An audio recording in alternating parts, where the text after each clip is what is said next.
স্বাগত দীপ্ত সংবাদে, সাথে আছে আমি কাজী আসিফুজ্জামান। প্রধানমন্ত্রী তারেক রহমান মালয়েশিয়া ও চীন সফর শেষে দেশে ফিরে তার বাবা ও মায়ের কবর জিয়ারত করেছেন। শুক্রবার রাত ৮টায় চীন থেকে দেশে ফেরেন প্রধানমন্ত্রী তারেক রহমান। শনিবার বেলা ১২টা ১৫ রাজধানী শেরেবাংলা নগর জিয়া উদ্যানের মাজার কমপ্লেক্সে উপস্থিত হন তিনি।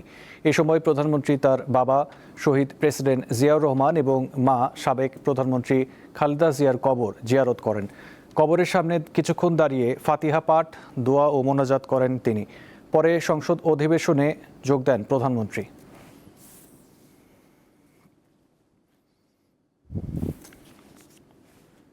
মালয়েশিয়া ও চীন সফরের সব অর্জন দেশের মানুষের বলে উল্লেখ করেছেন প্রধানমন্ত্রী তারেক রহমান। শনিবার জাতীয় সংসদ অধিবেশনে যোগ দিয়ে তিনি বলেন, এবারের সফরের সমস্ত অর্জন দেশের জনগণের। সংসদ সদস্যদের কৃতজ্ঞতা ও ধন্যবাদ প্রস্তাবের জবাবে প্রধানমন্ত্রীও আন্তরিক ধন্যবাদ জানান। তিনি আরও বলেন, চীন ও মালয়েশিয়া সফরে দেশের মানুষের স্বার্থ রক্ষা নিয়ে আলোচনা হয়েছে। এর আগে দুই দেশের সাথে সম্পর্ক উন্নয়ন ও বিনিয়োগ আকর্ষণে অনন্য ভূমিকার জন্য সংসদে সর্বসম্মতিক্রমে প্রধানমন্ত্রীকে ধন্যবাদ জানিয়ে একটি প্রস্তাব গৃহীত হয়। অধিবেশনের শুরুতেই প্রধানমন্ত্রীর সাম্প্রতিক মালয়েশিয়া ও চীন সফরকে অভূতপূর্ব সাফল্য হিসেবে উল্লেখ করা হয়।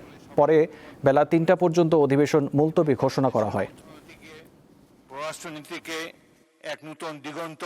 আমি আমার দেশের মানুষের স্বার্থ নিয়ে কথা বলার এবং সেই স্বার্থ রক্ষা করার চেষ্টা করেছি। মাননীয়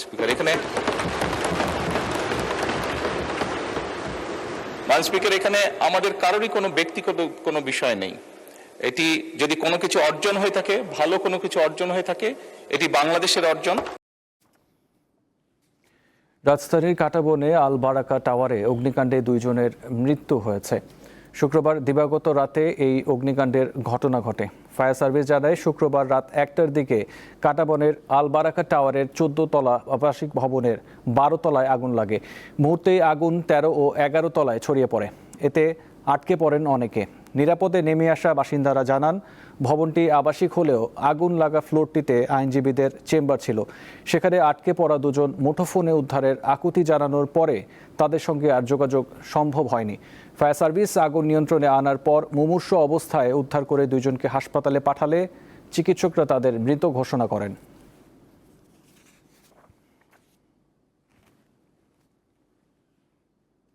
কুড়িগ্রামের রৌমারী সীমান্তের শূন্যরেখায় টানা 2 সপ্তাহ ধরে অনিশ্চয়তার মধ্যে দিন কাটছে 3 যুবকের। সেখানে মোট 9 জন অবস্থান নিলেও 2 দফায় 6 জনকে ফিরিয়ে নেয় বিএসএফ। তবে ভন্দুরচর সীমান্তে থাকা ওই 3 যুবকের বিষয়ে এখনও কোনো সিদ্ধান্ত না হওয়ায় সেখানে তারা মানবেতর জীবনযাপন করছে। তবে কঠোর অবস্থানে রয়েছে বিজিবি। কুড়িগ্রাম 22 বিজিবি ব্যাটালিয়ন জানায়, 198 কিলোমিটার সীমান্ত জুড়ে সম্ভাব্য পুশিন প্রতিরোধে বিজিবি সর্বোচ্চ সতর্ক অবস্থানে রয়েছে। সীমান্তে নজরদারি আরও জোরদার করা হয়েছে।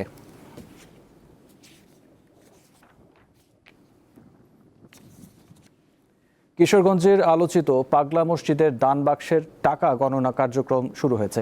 6 মাস পর শনিবার সকালে 13টি দান বাক্স খোলা হয়। অতিরিক্ত জেলা ম্যাজিস্ট্রেট ও দান বাক্স খোলা কমিটির আহ্বায়ক মোহাম্মদ এরশাদুল আহমেদের তত্ত্বাবধানে জেলা প্রশাসক সোহানা নাসরিন ও অতিরিক্ত পুলিশ সুপার নাজমুস সাকিব খানের উপস্থিতিতে দান বাক্স খোলা হয়। ধারণা করা হচ্ছে, অতীতের সব রেকর্ড ছাড়িয়ে যেতে পারে এবার টাকার পরিমাণ। 13টি দান বাক্স খুলে এবার টাকা পাওয়া গেছে 43 বস্তা। টাকা গণনায় অংশ নিয়েছে পাগলা মসজিদ সংলগ্ন মাদ্রাসা ছাত্র, মসজিদের স্টাফ, রূপালী ব্যাংকের 100 জন কর্মকর্তা সহ আইন শৃঙ্খলা বাহিনীর সদস্যরা। এছাড়াও দান বাক্সে খোলার খবর শুনে মসজিদের আশপাশে ভিড় করেন উৎসুক মানুষ।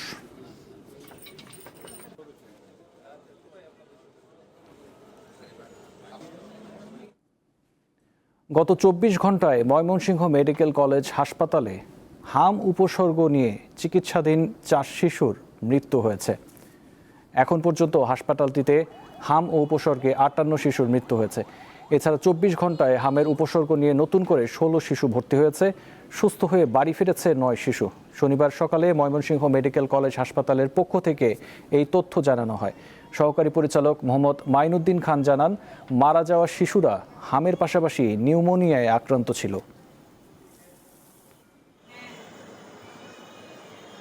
ইতালির রাজধানী রোমে একই পরিবারের ৩ বাংলাদেশি নাগরিক ছুরিকাঘাতে নিহত হয়েছেন। নিহতদের মধ্যে রয়েছেন ৫ বছর বয়সী শিশু ও তার বাবা মা। এই ঘটনায় পরিবারের বড় ছেলে আহত হলেও প্রাণে বেঁচে গেছেন। ইতালির সংবাদ মাধ্যমে বলা হয়েছে, শুক্রবার রাতে রোমের পশ্চিমাঞ্চলের পিনেতা সাচেত্তি সংলগ্ন ভিয়া মন্তেলিও সড়কের একটি আবাসিক ফ্ল্যাটে এই হত্যাকাণ্ডের ঘটনা ঘটে। পরিবারের কর্তা নিহত কামাল হোসেনের গ্রামের বাড়ি নোয়াখালীর বসুরহাটে। তিনি দীর্ঘদিন ধরে সপরিবারে ইতালিতে বসবাস করছিলেন।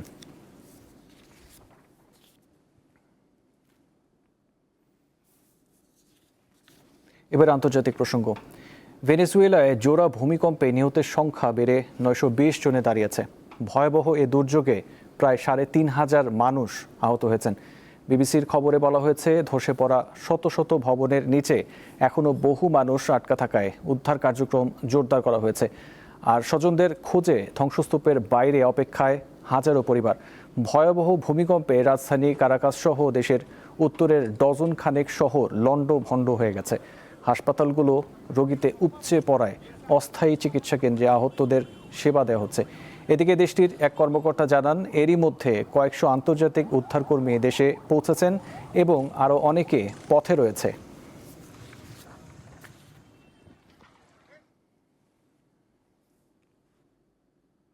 ইরানের ড্রোন ও ক্ষেপণাস্ত্র ডিপো এবং উপকূলীয় রাডার সিস্টেমে মার্কিন বাহিনীর হামলার পর এবার ওয়েস্ট এশিয়ায় অবস্থিত মার্কিন সামরিক ঘাঁটিগুলোতে পাল্টা হামলা চালিয়েছে তেহরান।